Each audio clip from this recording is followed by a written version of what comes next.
is your field ranch water, right? I'm gonna go take your topo, pour about that much out. You're gonna take your chilled mezcal, always use a good one. Siembra Azul makes this, Siembra Methyl makes this. About 1.5 ounces to a generous 2 ounces, right?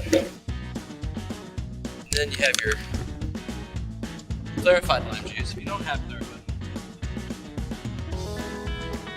fill it up at the top. And then finally, you're gonna put it in your koozie. If you can get it in there.